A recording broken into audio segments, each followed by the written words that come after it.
What kind of son skips his own mother's funeral to drink wine and sing birthday songs with his wife? I asked myself that question while standing beside the casket, staring at the polished wood that held the woman I had loved for 40 years. That morning, I had begged my son, David, to come. My voice cracked when I told him the service would begin at 11. Through the phone, I heard music, laughter, and the clinking of glasses. His answer came sharp and cold. Dad, Emily's birthday is today. Mom wouldn't want me to ruin it. In that instant, I felt the world tilt. How could the boy his mother worshipped choose cake over her final breath? At the chapel, the seat marked for him remained empty. Neighbors turned their heads, murmuring. My sister-in-law whispered, "Is David coming?" I lied, muttering something about urgent work. The truth was too shameful to admit aloud. Laura had raised a son who could not sacrifice a dinner party for her last goodbye. When the pastor spoke of love and legacy, I felt only the hollow space where my son should have stood. I remembered Laura excusing his absence at hospital visits, whispering that he was busy, that I shouldn't be harsh. She never knew that. In her final hour, he would abandon her completely. As the first shovels of dirt hit the coffin, the sound was unbearable. It wasn't just the end of my wife's life. It was the end of the illusion that our son still honored the family that gave him everything. I met Laura in a grocery line in Maple Harbor, Michigan, on a January afternoon that smelled like oranges and snow. She was buying a single daisy with bread and milk. I was buying cheap pasta and a packet of screws I did not need. She smiled at me with chapped lips and said that winter was easier if you carried your own summer. I married that smile a year later in a small church that leaked when it rained. We were not glamorous people, but we were stubborn about love. We made promises and then we kept them. We rented a one-bedroom above a barber shop where the radio played baseball every night. The floor tilted like a ship. The windows rattled when buses passed. Laura worked nights at the county hospital as a nursing aide. I sanded planks in a cold garage and called it a cabinet shop. Even when there were no clients, we ate tomato soup and day-old bread. We laughed anyway. She would come home at dawn and leave her shoes by the door. I warmed her hands between mine and told her that one day our kitchen would be warm without coats. She told me that one day our boy would take his first steps on a floor we owned. When David was born, the world shrank to the sound of his breath. Laura rocked him through colic and fever. I built him a crib that leaned to one side because the boards had a quiet bend. She loved it anyway. Money stayed thin, but Laura's faith was thick. On nights when the power flickered, she read aloud by a battery lantern, so our son would never hear the fear in our voices. "This is just a chapter," she told me. "Chapters end. New ones begin." Little by little, the work grew. My hands learned the patience of oak. I fixed porches. I repaired church pews. I refinished 100 kitchen tables that carried the scars of family life. I did not say no to any job, because pride is a hunger that never feeds you. Laura taped every receipt to a shoebox and wrote a budget with a blunt pencil. She could turn a coupon into a feast. She could turn a long day into a soft evening by humming old songs while she cooked rice and beans. When I fell asleep in the chair, she draped a blanket over me as if I were the child. There were bright days. David's first steps across our living room while a pot of chili bubbled and the news hummed from the kitchen. The day I signed papers for a used truck and felt like a king until the first payment came due. The afternoon, Laura passed her certification exam and wore the white uniform that made her look like the future. We were not saints. We argued about paint colors and the cost of new cleats. We argued about my long hours and her double shifts. We learned to end fights with the same sentence. We want the same thing. We want a home where our boy can sleep without worry. So we worked some more. Laura packed lunches with notes tucked under the sandwiches. I fixed every broken hinge in the neighborhood to earn extra cash for field trips and band fees.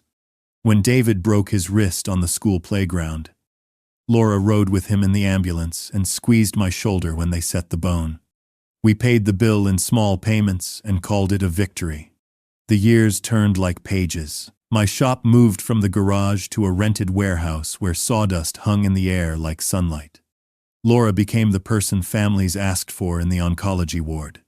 She had the gift of listening without rushing. She kept spare hair ties in her pocket for the daughters who sat through chemo with their mothers. She came home quiet on those nights. And I learned not to ask. I made tea. I rubbed the knots from her shoulders. We sat together and did nothing, which is another name for healing. David grew smart and tall and full of appetites. He wanted things that cost money and time. We gave both. Laura called him our long shot and said he was worth every mile. I nodded even when fear pulled tight in my chest. I believed that if we gave enough, gratitude would grow where our gifts landed. I believed in the simple math of kindness. Give more.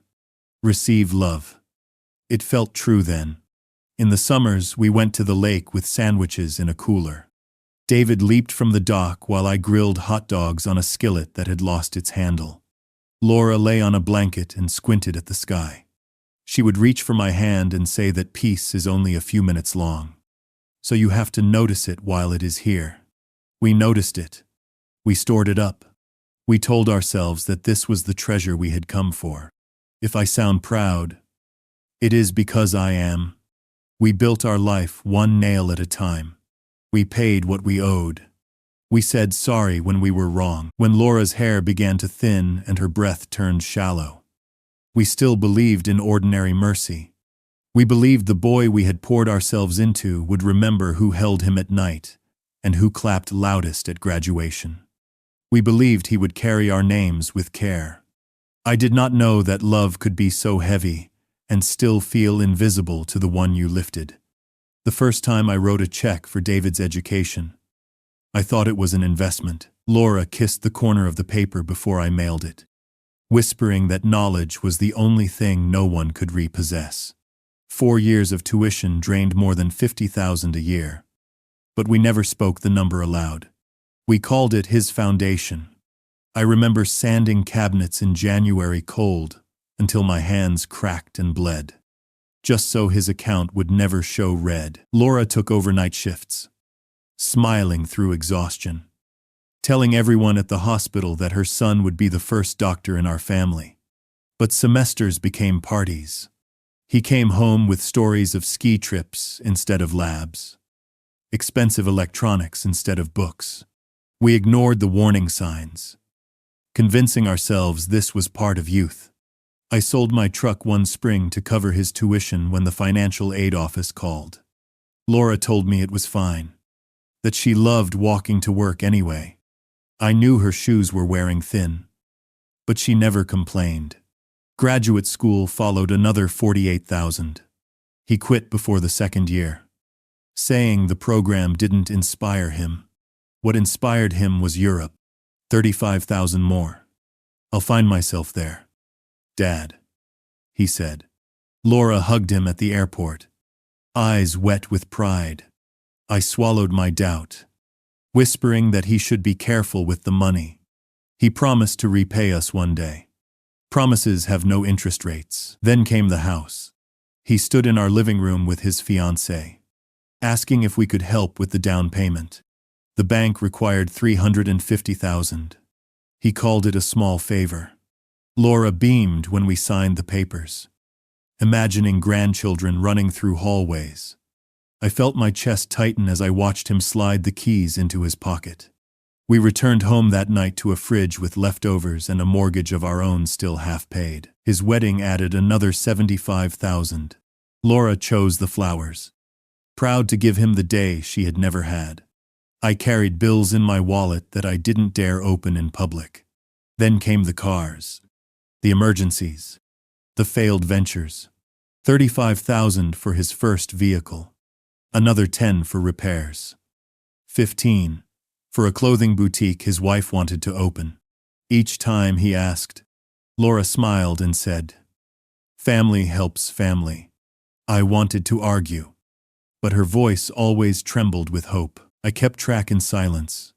Folders filled with receipts, bank transfers, handwritten notes that said, "Loan to David."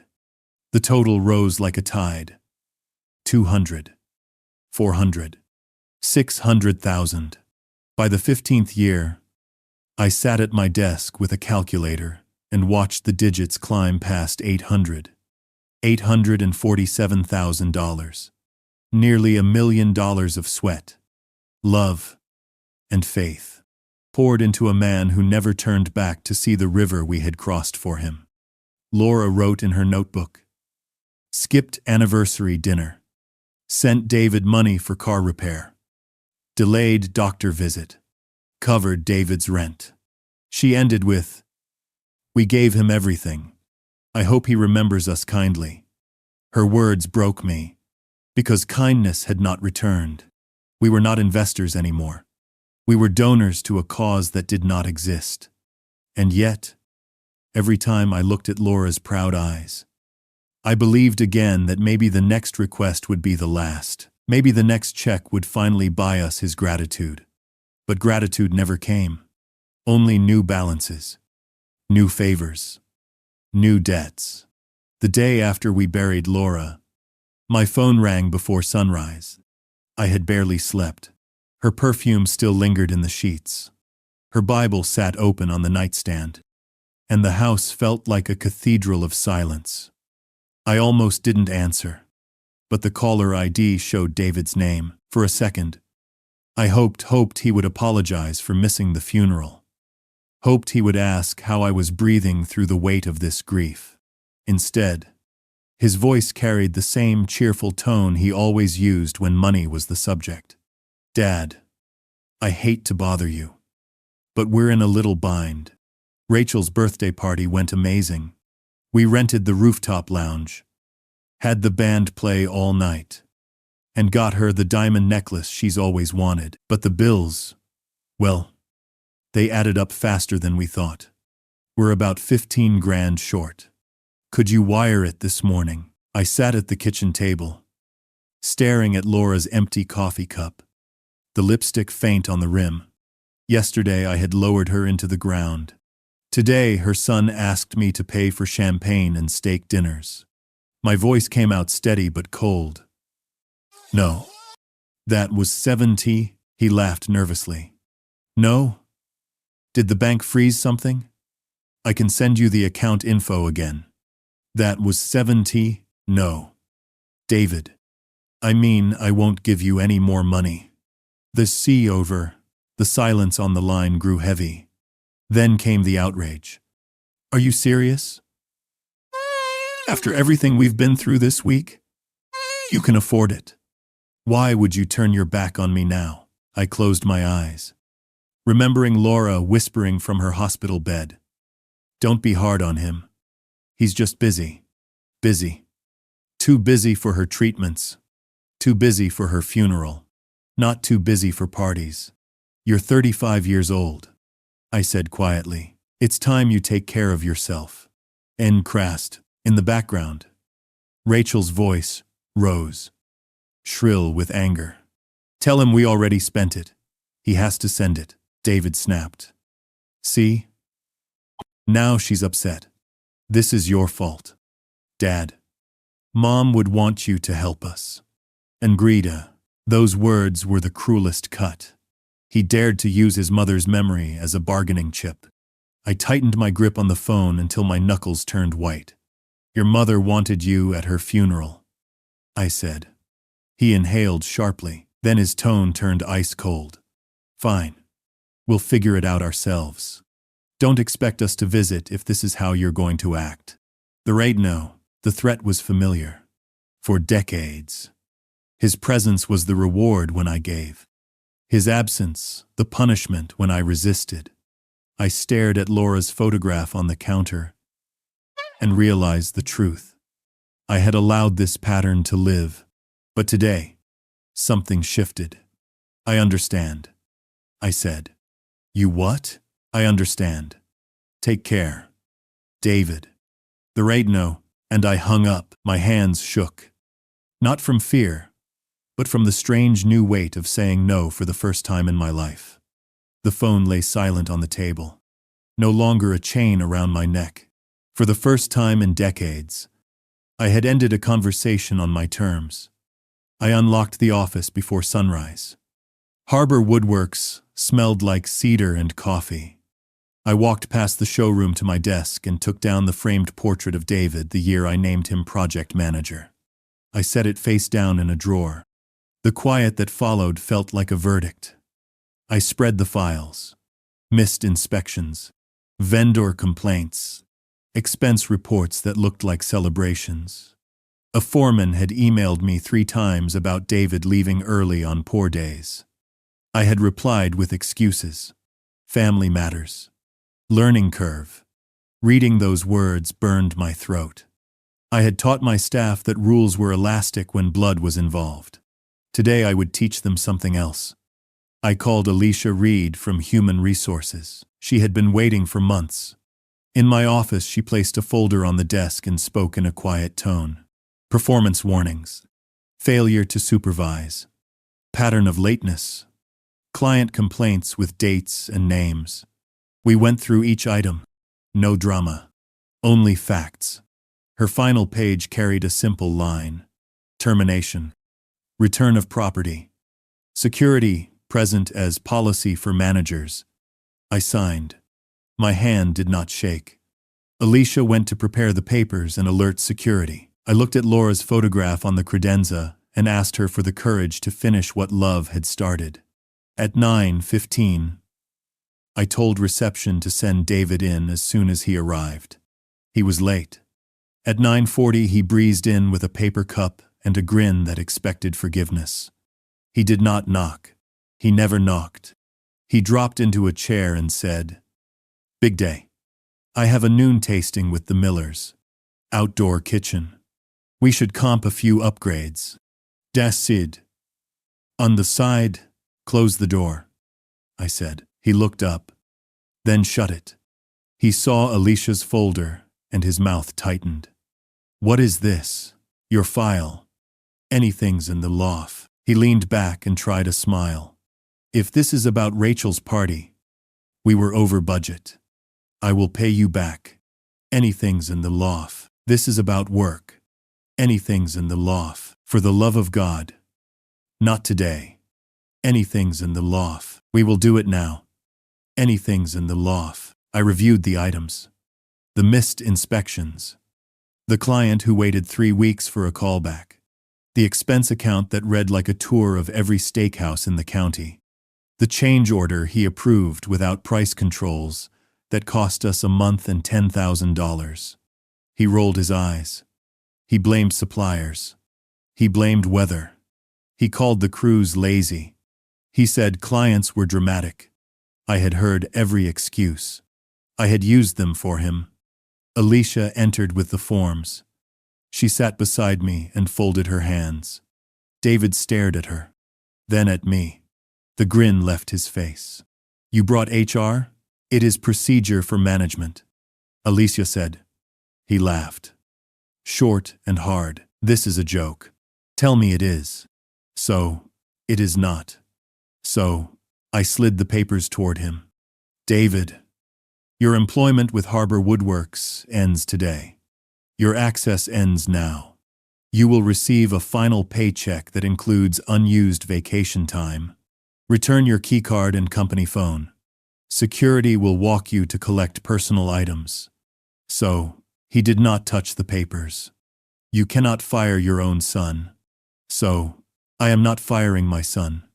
I am ending the employment of a manager who failed his duties. "Vasedale, I built this place with you. Vasedale, you walked into it," I said. "Your mother and I built it." "Vasedale," his face flushed. He leaned over my desk. "Your grief is making you cruel. You are lashing out because Mom died. You will regret this." "Vasedale." The wave rose and passed. "Sit down." "Vasedale, Alicia slid a pen across the desk. "Please sign to acknowledge receipt," she said. "Benefits continue through the end of the month." Vasedale. He stared at the pen as if it were a nail. "Rachel will sue. You cannot cut me out of the family business." This is not a family entitlement," I said. "It is a company. It has policies. Today they apply to you." He tried one last door. "Mom would never let you do this." I looked at Laura's photo. "Your mother believed in accountability." Security tapped at the door. 2 men. Calm faces. David's bravado drained at the sight of them. He sat again and signed. The scratch of his name sounded like a board splitting. In the hallway, staff had gathered despite themselves. No one jeered. No one whispered. They watched with the stillness of people who have seen a storm coming for a long time. David packed his mug and a framed photo of his wedding. He set the photo in the box with careful hands, as if gentleness could rewrite the past. In the lobby, he looked back and found me behind the glass. For a second, his face folded the way a child's face folds when a toy breaks. Then it hardened. I went back to my office and stood in the sawdust light. I felt no triumph. I felt a clean ache. I removed his portrait from the wall of managers and placed it in a cabinet. I wiped the empty spot until it shone. I thought of Laura's steady hands.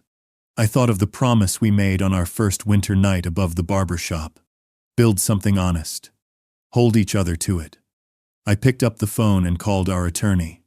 The next part would require signatures and witnesses. I was ready. That evening, the house creaked like an old ship in the wind.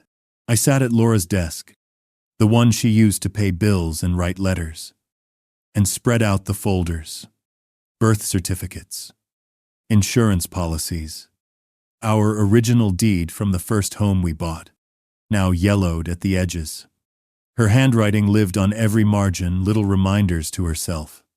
Grocery lists. Even a heart she had once drawn beside my name. I traced that heart with my finger and whispered, "It's time. Laura, I have to finish what you couldn't." End. The following morning, I walked into the law office of Martin Hayes. He had been a friend for 30 years, had witnessed our struggles and our growth. He looked up when I entered, his eyes heavy with sympathy. "How are you holding up?" he asked gently. I shook my head. "I need to talk about my will." His eyebrows lifted, but he gestured me toward the leather chair. We spread the documents across his mahogany desk. "I want to remove David entirely. No inheritance. No control. Nothing." "And he wants to doing mint." Martin hesitated, as if testing whether grief had clouded my mind. "Are you certain this is what you want?" I leaned forward and answered with a voice steadier than I had expected. Laura and I gave him nearly $1 million in 15 years. We gave him our time, our health, our peace. And yesterday, he chose champagne over her funeral. If that is not proof, then nothing is. And he wants to doing mint. We worked through the details. Every account would be shifted into a trust. All company shares transferred to a foundation I named after Laura, the Laura Whitman Foundation. Its mission: scholarships for underprivileged students, donations to cancer research, community centers in small towns. Causes Laura had whispered about when she came home from the hospital after long shifts. "If I ever had the money," she once said, "I'd make sure no child lost a mother because treatment was out of reach." That wish would now breathe. I named Martin and 2 church elders as trustees. I gave clear instructions. Sell our home when I was gone. Donate the proceeds to the foundation. Auction Laura's jewelry, except for her wedding ring. That would be buried with me. David's name was not just absent, it was written in a line of exclusion. He and any future descendants had no claim. The ink felt heavy but clean. When I signed, my hand did not tremble. I felt Laura's presence. Not angry, not bitter, but calm. Justice had no need to shout. Justice only needed to be firm. I left the law office and walked through downtown Maple Harbor. The shop windows reflected my figure. Older and thinner, but upright. I paused at a florist and bought daisies, Laura's favorite, and carried them home. At the kitchen table, I set the flowers in a jar where her coffee mug used to be. I looked at the sunlight slanting across the wood grain and realized this was not revenge. This was protection. That night, I burned every guarantee paper that tied me financially to David's debts. The smoke curled through the chimney, carrying with it years of denial. I watched the pages blacken and thought of Laura's last note. We gave him everything. I hope he remembers us kindly. I whispered back into the flames. I will remember you kindly, Laura. I will honor you with more than hope. I will honor you with action.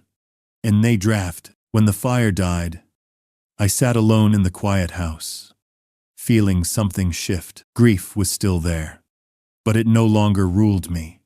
In its place was resolve. Hard as oak, steady as stone. For the first time since the funeral, I slept without waking in tears. The first tremor did not come from me. It came from the town that had watched us grow old. On Sunday, I sat in the second pew with Laura's sister. The pastor read about honoring father and mother. He did not say names. People looked for David and did not find him. After the service, a deacon asked if my son was ill. I gave the plain truth. The words he had said on the phone. By Monday, the truth had moved from porch to porch. The cashier at the market asked if I was sleeping. The nurse who had held Laura's hand called that night. She also said that Rachel had dropped off a card, and the break room had fallen quiet as stone. No one was cruel. No one knew how to greet a person who chose music over a farewell. On Wednesday, I attended the chamber lunch above Miller's Diner. 12 owners circled a table and spoke about permits and events. Someone asked about a donation in Laura's name. Someone else asked where David had been. I repeated the same truth I had spoken in church. The room changed shape. Afterward, the board president walked me to the stairs and said the town would take care of its own. That weekend, Rachel arrived at the Lakeside Club for brunch in a bright dress. A friend later told me the hostess glanced at the book and then at Rachel's face. The table was suddenly unavailable. Members did not want to sit beside the couple, from the story the town already knew. At the yoga studio Rachel loved, the owner met her at the door. She offered a refund and said the word, values. Rachel left and drove to a boutique where she had always been treated like family. The manager kept her voice even and said their account was on hold. Rachel called David in tears. He blamed the town. He blamed me. Neighbors crossed the street when they saw David's car. Invitations dried up. The Saturday cookouts that once filled their calendar became quiet evenings at home. Parents pulled back from plans. People said they were busy. They were not busy. They were choosing. The next week, the calls reached David instead of me. Vendors who had once taken him to lunch were suddenly unavailable. A builder who had promised him an interview sent a short email instead. An old teammate forgot to reply about tickets. At his usual coffee shop, the manager asked him to lower his voice. He told Rachel the town had turned cruel. He tried to edit the story. He said the service time had been unclear. He said grief had made me vindictive. It did not work. Too many people had watched me walk into the sanctuary alone. Too many had seen me stand by a grave with my hands still and my eyes dry because they had no tears left. One afternoon I stopped at the diner for soup. The garden club sat near the window. They had adored Laura. When I stood to pay, one of them rose and hugged me. I walked home slower than planned because my legs felt unsure. Like a child learning to walk. I did not organize any of this. I did not want blood. I wanted truth to have its say and then sit down. Maple Harbor did the rest. It did not roar. It did not post slogans. It simply remembered that a good woman had served this town for many years and that her last request had been small. Come stand beside me while they lower me into the earth. Rachel tried once more to force the world back to the way it was. She walked into my office without permission and threatened lawsuits. She called me selfish and unstable. I did not argue. I asked Alicia to come in. Security walked Rachel out with quiet hands. When the door closed, the shop settled. At night, I sat on the back steps with tea and listened to crickets. I thought of Laura's belief that communities are slow rivers that carry us farther than we can walk alone. I realized the river was carrying me now. It was also carrying David, only in another direction. That was not punishment. That was current. One by one, the places that had once made him feel important stopped reflecting his shine. The charity gala sent a polite note that they were at capacity. The local paper ran a small item about the memorial fund with a photograph of Laura in a clinic hallway. David's name did not appear. He walked down Main Street and felt eyes on him and could not tell if they were sharp or soft. He went home angry. She did not believe him. I kept my own counsel. I worked. I set one plate at the table. I spoke to Laura when I passed her picture on the mantel. The town kept moving. Flowers gave way to early leaves. There was only the steady correction of a community that knows what matters. It was not cold. It was clear. In that clarity, the noise of parties and excuses faded, until only silence remained around David and Rachel. I did not feel triumph. I felt the ache that follows the setting of a broken bone. The ache says healing is working even when it hurts. The ache says you can move if you go slow. I went slow. I slept a little longer. I woke with fewer alarms in my chest. The town had spoken in the old language of consequence. David heard it, even if he would not admit it. And I learned that truth, once spoken, does not need a defender. It stands by itself and waits. The letter from First National arrived in a plain white envelope. Inside was a warning stamped in red. 30 days past due. Mortgage delinquent. I sat at the kitchen table, the light low against the window, and read it twice. My name was listed as guarantor. My signature was there. The same one I had written years ago when David begged me to help secure the house he and Rachel said would raise our grandchildren. I poured black coffee and made my decision. The next morning, I walked into the marble lobby of the bank. The manager, Mr. Reynolds, stood as soon as he saw me. He knew why I was there. He had already prepared the file. Mr. Whitman, he began. You've supported this loan faithfully for years, but without your guarantee, I am withdrawing it, I said. My voice carried no anger, just fact. He swallowed and nodded.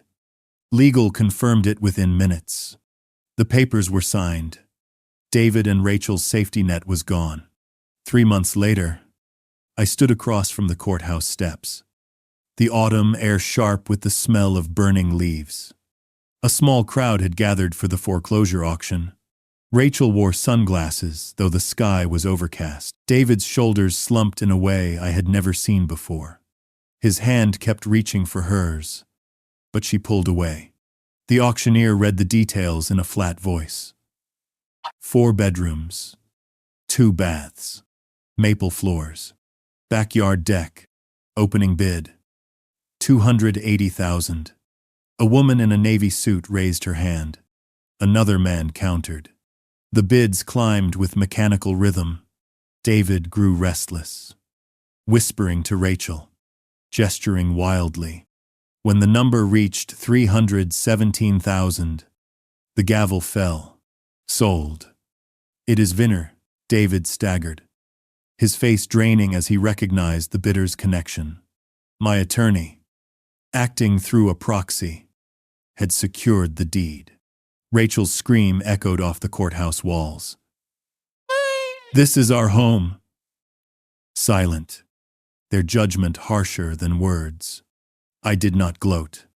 I simply stepped from the shadows so they could see me. David's eyes widened, and for a moment I saw both the boy who once ran into my arms and the man who had thrown away his mother's last plea. He stumbled toward me, shouting accusations. Security blocked him. Rachel cursed me in front of everyone, waving her arms like a drowning woman clawing for air. I let their words wash over me. The house would not remain empty. It would be renovated, filled again with children's laughter, perhaps given to a family who knew what sacrifice meant. That place would not rot under entitlement. It would breathe again with gratitude. David collapsed onto the courthouse steps, his head in his hands. Rachel turned her back to him and stormed away, her heels striking like hammers. The papers were signed within the hour. Their house, their pride, their illusion of stability gone. That evening, I drove past 214 Westfield Avenue. Lights glowed in windows where packing boxes sat stacked like tombstones. Neighbors peeked from curtains. Rachel shouted into her phone on the porch while David sat in the darkened car. I parked at the corner and watched as the moving truck arrived. My heart did not leap. My chest felt only the weight of justice. Laura once told me that the cruelest wound is not betrayal, but the silence that follows it. Standing there, engine idling, I realized the silence had finally arrived for our son. He had gambled away not only money but the last chance of redemption his mother had prayed for. And now, consequence had taken the form of a house key slipping from his grasp. The next morning, the newspaper carried a small notice about the auction. Neighbors discussed it over coffee. Some pitied him. Others said nothing. But everyone understood. When you turn your back on the woman who raised you, the town eventually turns its back on you. That night, I placed Laura's photo on the table and whispered, "The house is free. My love, it will no longer be a monument to neglect. It will live again." And for the first time in weeks, I felt her absence soften, as if she too approved. Rachel left on a wet Thursday. She rolled 2 suitcases to the curb and did not look back. A neighbor later said she told the driver, "I did not marry a lesson. I married a life." The car pulled away. David stood alone on the porch with the porch light on, though it was noon. He called that night and asked to come by. His voice was quieter than I had ever heard it. I said yes. He arrived with hollow eyes and a shirt that had not seen an iron in weeks. He stopped in the living room like a boy at the principal's door. I made tea and set the cup on the table he once colored on with a crayon. He did not touch it. His hands shook. His wedding ring was gone. "Rachel is gone," he said. "I know. Happen nodded Strandy." She said, "I live as if love is a credit card." She said, "I spend people." Happen nodded Strand. He waited for me to defend him. I did not move. I came to say I am sorry. Leave her. For what? For everything. Leave her. The word tried to cover a decade in one breath. It could not. I went to the bedroom and opened the top drawer of Laura's nightstand. Her journal lay there with the elastic frayed. I carried it back and sat. David's eyes followed the book like a cat follows a bird. "This is your mother's voice," I said. "You should hear it. Leave her." He nodded, then dropped his gaze. I opened to a page with a pressed daisy. The ink had bled where a teardrop had fallen. I read slowly so her words could breathe. Today, David missed my scan again. He said traffic was bad. I told the nurse he is busy. Maybe I protect him too much. I want him to see how his father holds my hand when they push the medicine. And I want him to see how a good man carries fear without letting it spill. It is no two-man. David's breath hitched. I turned another page. We sent him money again. Alan sold his first set of tools. I told him we are investing in our boy. He smiled, but his eyes were tired. I pray our son learns to love people more than what they give. And we manna see. Another page. I heard him call the business a family gift at a party. He does not know how many nights his father slept in sawdust on a broken chair. I am afraid we have taught him comfort without gratitude. And we manna see. I closed the book and set it between us. For a long time the only sound in the room was the clock. When he lifted his head, his cheeks were wet. I did love her, he said. I was scared of watching her die, and I still did. They were some there. And I still did. They were going now. Love goes where the fear is. And all immanent. And all immanent. And all immanent. It already. It all round. And they will. And all round. And they will. And all immanent. He shook his head. I cannot undo any of it. And all immanent. And all immanent. And all immanent. It already. It all not the loaded. It is immanent.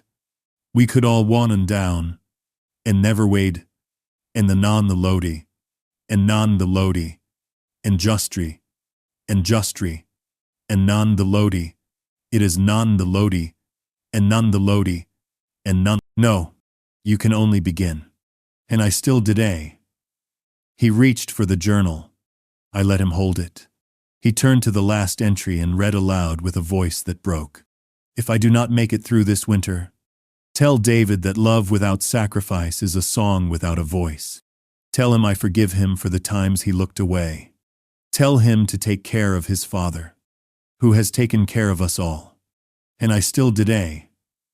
He pressed the book to his chest. For a moment I saw him at 6.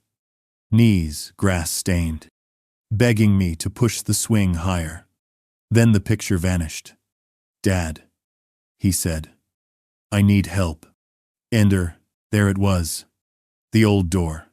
What help? Rent. A deposit. Maybe a few months so I can find something steady. I will pay you back.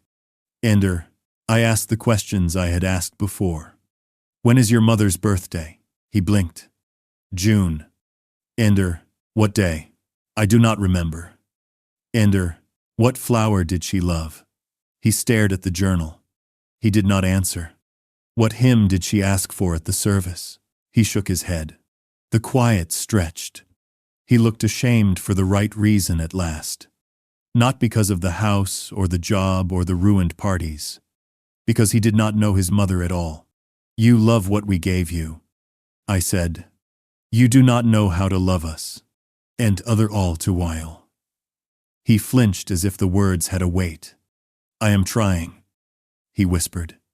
Then, start where love begins. Work. Pay what you owe. Show up when the showing is hard. Do one decent thing each day, and do it when nobody is watching. Let the people you hurt speak. Do not talk over them. Then call me in a year and tell me what you did. Not what you will do.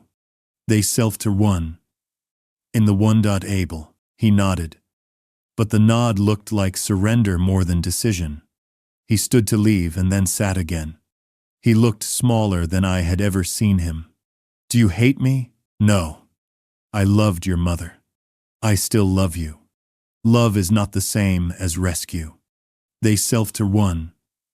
In the one.able, he wiped his face with the heel of his hand. He set the journal down as if it were glass. At the door he turned. What if I fail? You already did, I said. Now decide what you do after failure. Den the worken sen. He stepped into the gray afternoon. The rain had returned. He did not run. He walked down the path with his shoulders set against the weather. I watched until the street swallowed him. I went back to the sofa and picked up Laura's journal. I held it the way I used to hold her hand. A truth settled in me like a stone in clear water. My son had not learned to love us. He had learned to love the life we gave him. There is a difference as wide as a river. And a river can be crossed. But only by someone willing to get wet. 1 year later, the air in Maple Harbor carried the smell of lilacs and fresh paint. The Laura Whitman Foundation had finished its first cycle of scholarships. 12 students from working families now sat in classrooms that once seemed locked behind glass. A research grant in Laura's name supported trials in a clinic 3 counties away. At the dedication of a new community center, children pressed daisies into my hand.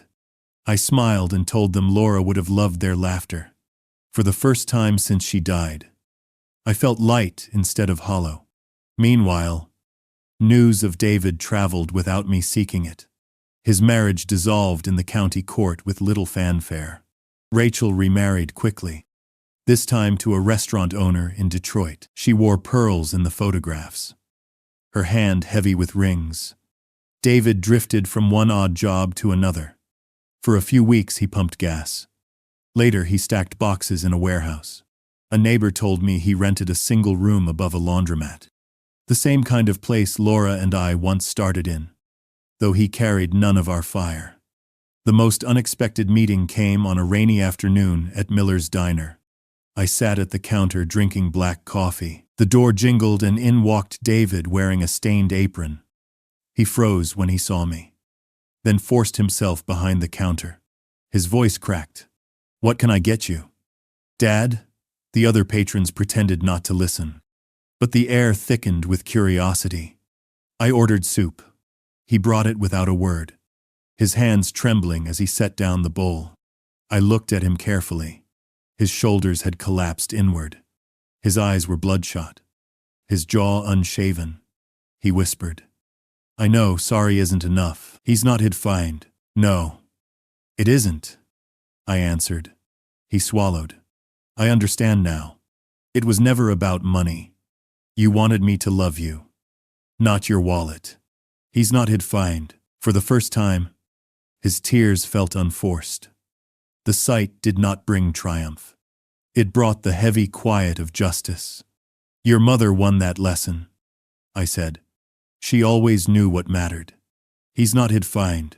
Is there a way back?" he asked, voice low, desperate. "I don't know." I told him honestly, "Maybe, but not with words. You'll have to prove it." Day after day. To a left, I left a tip larger than the meal and walked into the drizzle. Through the window I saw him pocket the bills, then press both hands against his face. I thought of Laura's final entry in her journal. Tell him love without sacrifice is a song without a voice. Perhaps at last he had heard the first note. That evening I returned home to find children from the Ramirez family playing in the yard of what had once been David's house. They waved, their laughter ringing through the street. Their father was planting tomatoes where Rachel once hosted cocktail parties. The sight made my chest ache in a way that healed instead of hurt. The house was no longer a monument to entitlement. It had become a place of gratitude. In my own kitchen I set one plate. Roasted chicken with herbs Laura had planted years ago. The phone rang. Grace, a widow from church who had become my companion. She asked about our plans for Sunday. I smiled into the receiver. My life, though scarred, was no longer empty. That night, standing by the roses Laura once tended, I felt the air settle. David's downfall was not my revenge. It was his harvest. My peace came not from watching him fall, but from choosing to build something better in the ashes. Justice had spoken. Love had survived. And grief, though still sharp, had finally loosened its grip on me. I used to think love was a river that never ran dry if you worked hard enough. Give more. Push farther. The banks will hold. I know now that love is also a gate. It opens with care and closes with care. If you never close it, water floods every room and rots the floors you promised to protect. People in Maple Harbor say I taught my son a lesson. The truth is smaller. I stopped teaching the wrong one. For years I praised convenience and called it kindness. I rescued David when he tripped over his own choices. I paid bills he did not open. I explained away absences he did not earn. Each rescue became a brick in a wall that hid the sky. He learned that love arrives with a check and leaves without questions. I keep a small notebook now. On the first page I wrote the word consequence. Then I listed what comes after you respect it. Sleep returns. Dignity returns. Respect walks back through your own door. At night I read the list like a prayer, and asked Laura to forgive the years I mistook sacrifice for surrender. She used to say that mercy without truth is only delay. Mercy with truth is rescue. I did not understand then. I do now. Letters reach the foundation in cramped script and careful grammar. A mother thanks us for gas cards so she can drive to her child's treatments. A boy writes about studying chemistry because his father died too soon. A nurse sends a photograph of the bell patient's ring when a round ends. I keep the letters in a wooden box I carved from maple. I call it Laura's choir. When the house goes quiet, I open the lid and listen. Sometimes I think about the morning I told David no for the first time. My hands shook when I set down the phone. It felt like cruelty. It was not. It was a clean cut after years of infection. Wounds do not heal if you refuse the knife. I wish I had learned that sooner. Wishes are smoke. Choices are wood. You can build with wood. People ask if I have forgiven him. Forgiveness came on a slow morning when the lake was glass. It did not come because he deserved it. It came because bitterness is a chain that rusts the hands that hold it. I forgave him the way a carpenter sands an edge. A little each day until the roughness calms. Forgiveness is not a key to the house. It is only the choice to stop carrying what he dropped at my feet. I keep hope, but I keep it small and honest. Hope is not a lottery ticket. It is a seed. If David shows up steady for a year, if he pays debts without applause, if he visits his mother's grave without a photograph, then I will let that seed sprout. I will not cheer for promises anymore. I will bless actions that arrive on time. When I speak to the boys at the community center, I do not tell them to be tough. I tell them to be present. Sit through the scan. Show up for the practice. Hold the hand that reaches for you when the room goes cold. Money is loud, but devotion is visible. I show them the scar on my palm where a chisel slipped, and Laura wrapped my hand in a dish towel and said we would keep going. Sometimes I write to David and do not send the letters. I tell him that men are not measured by winning arguments. They are measured by who trusts them to show up with a shovel when the ground is hard. I tell him I am not angry that he fell. Men fall. I am angry that he refused the hand that tried to lift him. Then I put the letter away and make soup for a neighbor who lost her job. There is a phrase that visits me in the early hours. Love is not money. Love is time. Love is attention turned into action. Love is a ride to the doctor and a chair by the bed, and the small work of making toast when nothing tastes good.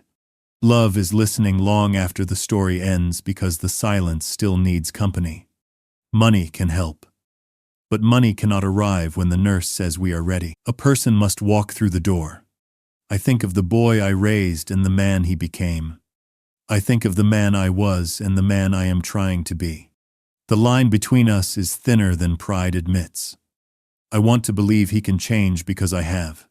I used to think strength meant never bending. Now I know strength means bending in the wind but not breaking. If he ever walks down the path with steady feet and clear eyes, I will meet him at the fence. Until then, I will keep my promises to the living.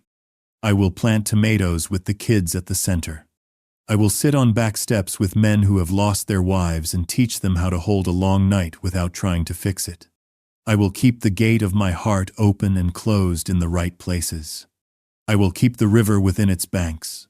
When the day is done, I pour tea and set a daisy by Laura's photograph. I tell her the small victories. I tell her about the girl who passed her nursing exam. I tell her about the boy who called his grandmother on a Tuesday for no reason at all. I tell her that David served me soup without flinching, and that I spoke the truth without flinching back. She always believed that good things take time. I am trying to believe it too. The morning sun stretched across the garden, lighting the roses Laura once tended with her careful hands. I bent to trim them, breathing in their clean scent. For years, this place had felt like a mausoleum, every petal a reminder of what I had lost. But today, For the first time, I felt it as a sanctuary. The foundation was alive. The children were studying. The letters kept arriving. Justice had been served. But more importantly, love had been redirected into something that could not be wasted. I often walk through the community center at dusk. The gym fills with the sound of sneakers against wood. The study hall hums with pencils and whispered equations. On the wall hangs Laura's portrait, her smile painted by one of the scholarship recipients. People pause before it, as if the warmth in her eyes can still guide them. In a way, it does. When I sit there quietly, I feel her presence not as grief but as strength. She is part of every meal served, every book bought, every light that stays on in a child's home because the bills were paid. David remains on the edges of my life. Sometimes I see him from a distance, shoulders hunched, working behind a counter or loading boxes into trucks. He avoids my eyes, though once he whispered a greeting. I answered, steady and calm, and walked on. I do not wait for him to return as the boy I once knew. I wait for the man he could become if he chooses truth. Until then, I carry no hatred. Hatred is a second death, and I have buried enough already. Grace calls in the evenings. Her laughter, quiet but sure, fills the empty spaces Laura left. We share dinners, long walks, prayers. She does not replace what I had. She honors it by standing beside me in this new season. Love, I have learned, is not a single flame. It is a fire that can be tended, passed on, reshaped without ever extinguishing what once burned bright. At night I sit by the mantel, Laura's journal on my lap. I read her last words again. Tell David that love without sacrifice is a song without a voice. I whisper back. He will learn. My love, maybe not now, maybe not soon, but one day. Then I close the book, set it gently down, and turn off the lamp. The house is quiet, but it is no longer heavy. The silence is clean, not cruel. Tomorrow I will rise, visit the center, and hand out awards in Laura's name. Children will clap, parents will cry, and hope will stretch higher than any roof I ever built. That is my inheritance now. Not bitterness, not regret, but the steady peace of knowing I chose justice without losing compassion. If there is a lesson in all of this, it is simple. Family can be broken, but dignity must not. Wealth can be squandered, but memory can be redeemed. And love, real love, demands presence, sacrifice, and truth. Anything less is only shadow. I walk to the garden one last time before bed. Daisies blooming in quiet rows. I place one in a small vase by Laura's picture and whisper, rest easy. I kept the promise. I did the right thing. The stars above Maple Harbor shimmer. The night carries no bitterness, only the calm breath of a man who has fought through fire and come out with open hands.